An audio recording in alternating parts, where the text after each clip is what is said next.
Welcome, friend, to Life and Liberty Radio. I'm David Householder, here to encourage your pursuit of happiness. You and I are partners, exploring our shared spiritual journeys. Together, we're dreaming and working for a free society. Tell others today about our adventure in faith and freedom. So breathe in, open your mind, lift up your spirit. Let's get started. I'm paying close attention this morning to the Chuck Hagel confirmation hearings. And Chuck Hagel, of course, was a senator from Nebraska. He was a decorated Vietnam War veteran, and he's been put forward by Barack Obama to be the Secretary of Defense. In other words, he'd be part of a very small circle of people, including the Secretary of State, that would be overseeing our foreign policy. And I see a whole bunch of people politically jumping on him for not being tough enough with our adversaries. But the truth is, nobody is asking the real questions. And those real questions have to do with what is our purpose in the world, and what is the vision of our nation for engagement with other nations. And how involved should we be out there? And please hear me, I'm not an isolationist per se. I am a non-interventionist. I like to play with my cards facing up. I'm the kind of person who believes we should have all kinds of relationships with people all around the world, much like we do with our neighbors here in our neighborhood. But the idea that we should be controlling what people do in their private homes, we're just not going to do that as neighbors. And so we want to be good neighbors with the entire world. And the truth is, it's none of our business what countries do within their borders. I know that sounds really callous, like we need to care about everything that everyone's doing in everyone's home. What if someone's parenting badly 2 blocks away? Should Wendy and I walk over there and try to find out exactly how the parenting is going and intervene?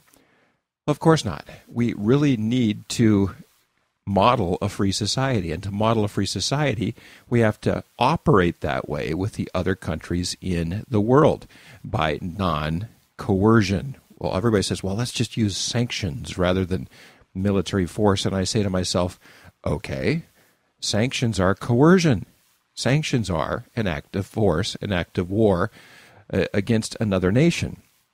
And the truth is, most of our wars in my lifetime, and I'm well into 5 decades, I'm in my 6th decade, most of the wars in my lifetime have been wars that have been fought with enemies that were made because we are intervening. We weren't dragged into these wars. We were meddling in all kinds of things. And it used to be that the United States went to war very seldom, and we went to war with a congressional declaration. Now, we've been at war most of my lifetime, and I have yet to see a congressional declaration of war, so we're way outside the Constitution, no matter how you look at it. And the Founding Fathers wanted the Congress to have control over declaring war. And we've given that to the president now, so the president can just bomb Libya or get involved in Mali. And the truth is, people are coming down on Chuck Hagel for saying things like sanctions against Iran are not a good idea. Well, let's look at Iran for a moment. Why is Iran mad at us? Well, for one thing, we went in the early 50s and deposed their government and brought the Shah in and imposed him on the people. Now, nobody likes it when another country comes in from the outside, takes your government apart, and puts someone else in charge. How could they possibly like us after that? And we continue to, I say this all the time, it's like a hornet's nest, and we've got a big stick. And I just really don't like that big stick illustration from Teddy Roosevelt. We have a big stick, and we keep whacking the hornet's nest, and the hornets keep stinging us. So what's our solution? Whack the nest harder. And guess what? They sting us more, and it just goes round and round and round, but it keeps our military in business. And this is what Dwight Eisenhower was warning against, the military-industrial complex. It becomes a business, a business of contracting and billions of dollars going all over the place to things which really just get us in trouble. The American military has no business having a base outside of our borders. Why should we station American troops in other countries? Well, we say, well, some of them invited us. Well, yes, some of those are puppet regimes that we put in place to start with. And just because someone invites our military to come in, what they're saying is, come on in and defend our country because we don't want to. Well, it's up to each country to defend itself. It's not up to us to defend other countries. And if we want to promote freedom between our citizens in the United States, we have to model that in the world. So I'm not saying don't be involved. I'm not saying just, be isolationist. I'm not saying that at all. All I'm saying is it's not our business. And the truth is, especially in the Middle East, we have very little understanding of what's going on over there. Very little. We keep talking about the Iraqi people. There's no such thing as an Iraqi. Iraq was invented by the colonial powers when they kind of carved up the Middle East, back 100 years ago. And there is really no such thing. There's three major nationalities there that don't get along, don't speak the same language, and the whole deal. And we go in there thinking, hey, we're gonna turn this into an Iraqi democracy. Well, the truth is, we have continued to intervene, and we often make more enemies than we kill. Let me say that again. We make more enemies than we kill because we go around coercing people. And the truth is, democracy is going to win out. It's going to win out all around the world because it makes sense. It's the natural progression, the natural development of things. And this podcast is an example of the freedom of expression, which anyone in the world can listen to. And really nobody can stop it from going out. And this is the kind of freedom that America got started.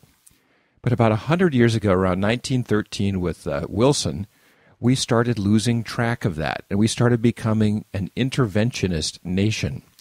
And we've got nothing but blood and caskets to show for it.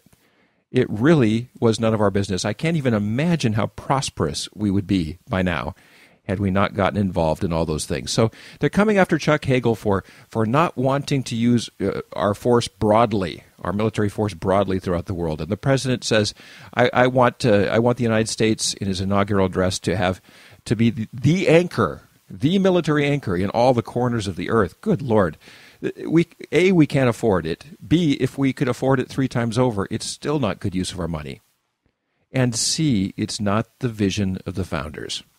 We're also having a big fight over gun control, and the truth is, both our military and foreign policy and our gun control are connected. Why? Because we've lost sight of the vision of the founders. The founders started a country fighting the Redcoats. Well, we've become the Redcoats. We're the Redcoats 2.0. And we're all over the world, and we're trying to manage everybody where we think we know better than everyone else how to run their country. And we really don't. And we send this military force, expeditionary force, everywhere, which creates enemies, which always sets up the next war, which is convenient for all the contractors. And we need to stop doing that. And this has to do with gun control. Why? The Second Amendment has nothing to do with hunting and forcing burglars out of your house. Nothing. It has everything to do with a well-regulated militia. The vision of the founders, according to George Mason, who was the primary godfather of the Second Amendment, George Mason of Virginia believed that it was so important that we not have a standing military, that was injurious to democracy, which it is. We beat the British Empire with Minutemen, and we proved that was the best way to defend the country. And if our people were armed and occasionally came together to train, to secure the nation, nobody would ever attack us. Let me say that again. Nobody would ever attack us. The attacks that have been made against us, and there have been few, have really been blowback because of all of the meddling that we continue to do throughout the world. And I'm not saying those attacks were justified. I'm just saying that that's what caused them. I'm explaining it. I'm not saying it's a good thing that they did those things. But these attacks come because of our meddling and our engagement in places where we don't belong.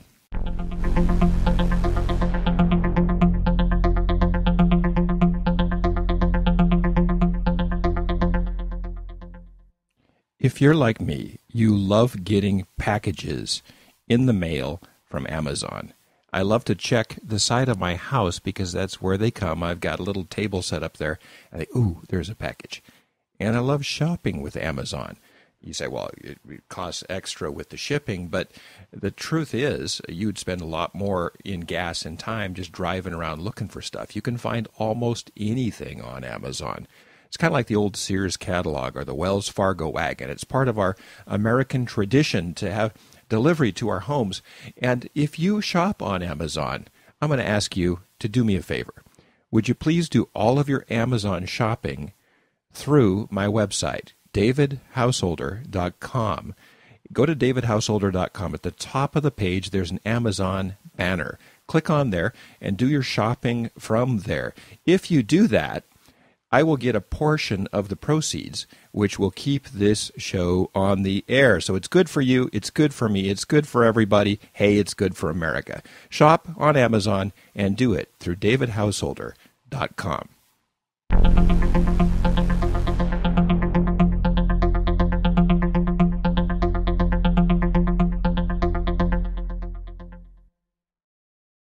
Now, the plan of the founders was that we would have a military much like Switzerland. Switzerland, not the Redcoats. In Switzerland, they have military-grade weapons in every healthy man's house. And they get together for a period of time every year to train. And you know what? No one has attacked Switzerland in 450 years. This was the vision of the founders, that we would have a citizen militia, not a standing army, a citizen militia. And that citizen militia would protect the country. And we are so geographically blessed. We've got oceans to both sides.